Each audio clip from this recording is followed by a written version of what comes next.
All right, and we are back here on the GSMC football podcast. And for the fourth part of the show, we're going to now get into talking about Jordan Love and CJ Stroud, their big matchup.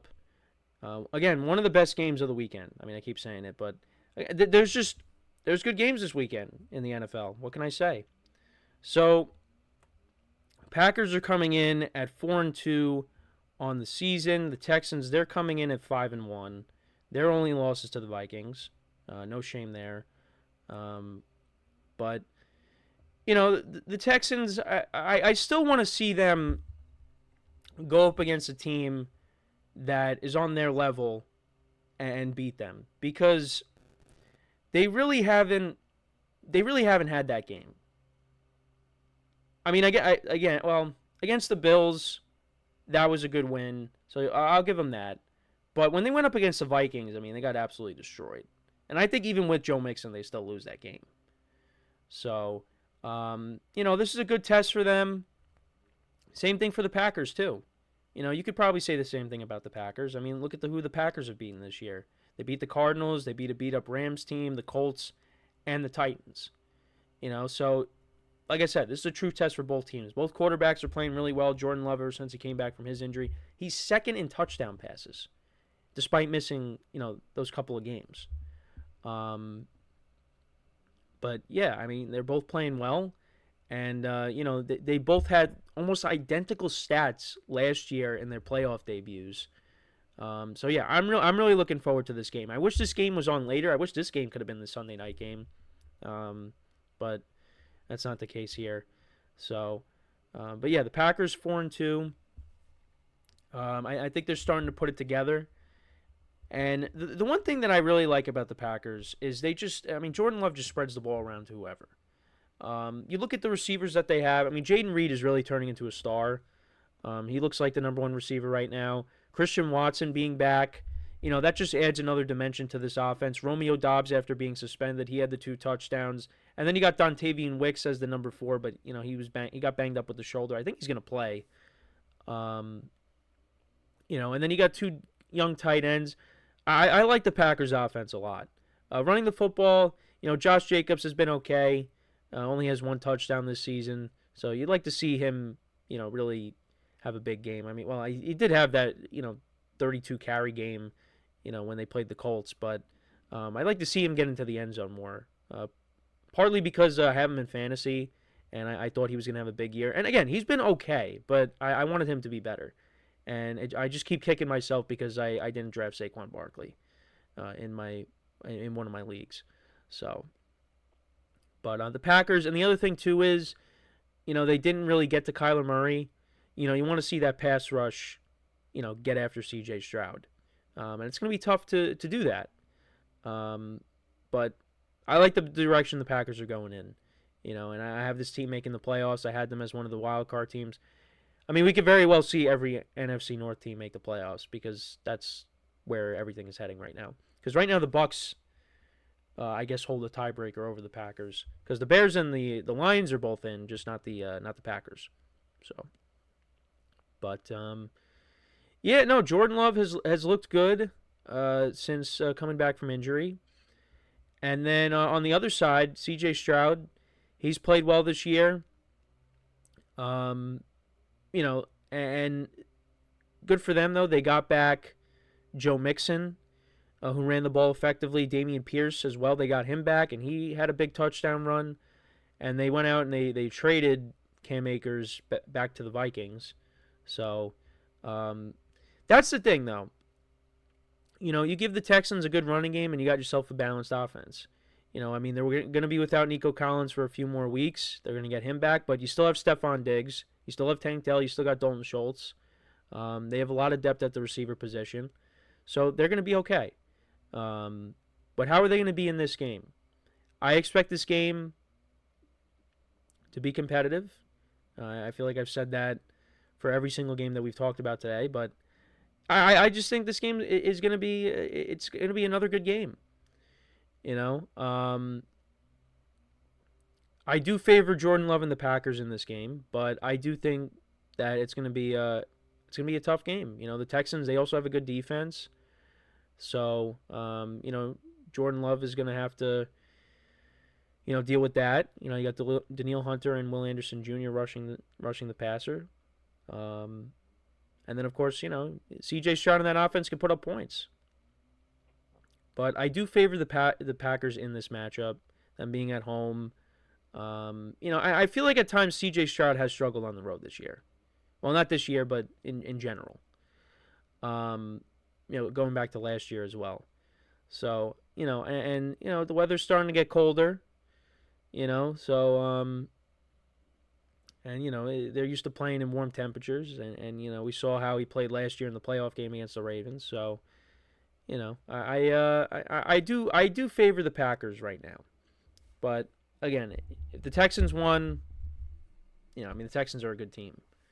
So, but I think for the Texans, continue what you did last week, run the football, get the ball to Stephon Diggs and Tank Dell, get the ball to your playmakers, and I know the defense, they're going to get to Jordan Love. I'm expecting them to at least get a couple of sacks in this game. But Jordan Love can get out of the pocket and move around. And we saw last week what he did when he threw that off-balance throw to Romeo Doubs for his second touchdown. So, it's going to be tough to get to Jordan Love, but I think the Texans defense will get to him. Looking at so we'll go through the league rankings of these teams on both sides of the ball. So, passing yards per game, Texans are second, 278.2 passing yards per game. Packers are 12th, 242.5. I mean, that's a little bit skewed because of, Jordan Love being out. However, the Packers are second in rushing yards per game, 167.2. Texans are 14th. I mean, part of that is because Joe Mixon was out. And also you could point to Jordan Love being out. And that's why, the Packers said they run the football a little bit more. And then points per game, Packers are 7th, scoring 27 points per game. And the Texans are 14th, scoring 23.8 points. And then looking at the defense, passing yards per game, the Texans' defense is 4th, giving up an average of 185 passing yards per game. Packers are 25th, giving up an average of 248.5. Then against the run, the Packers are 8th, giving up an average of 110 rushing yards per game, and then the Texans are 14th, giving up an average of 113.8. So both defenses are kind of middle of the pack when it comes to stopping the run. Then points allowed, Packers defense is 9th, Texans defense is 15th. So, I'm curious to see how this game will play out. I'm looking forward to it. Like I said, I got the Packers winning this game. I'm going to say final score of, I'm going to say 28-24 final score between these two teams. I expect both quarterbacks to make plays. And, if the Packers win, they improve to 5-2 on the season. You got to keep pace in this division, because everybody's over 500. And right now, the Packers are sitting in last place in this division. So, and you got the Vikings and the Lions playing against each other. So if the Packers can win and you have one of those teams lose, that helps you out. Bears right now are on a bye week. So, if you win, you at least pass them and you're a half a game over them. So, for the Texans, a loss, it's not the worst thing in the world because, their division is the complete opposite of the Packers. Their division is bad.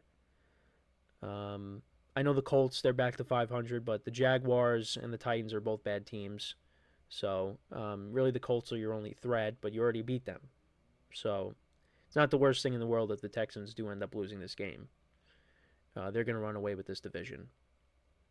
So, but yeah, I got the Packers winning.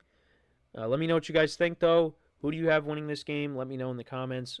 Again, really looking forward to this matchup. Would have liked to have seen it maybe, in prime time, but actually, and even if you can't even move it to the late window because you got the Super Bowl rematch.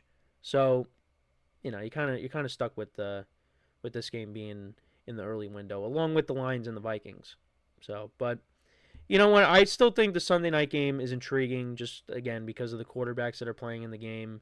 You know, it's the Steelers on Sunday night with T.J. Watt, and then you got Devontae Adams reuniting with Aaron Rodgers, which I'm looking forward to see them and what they could do together once again.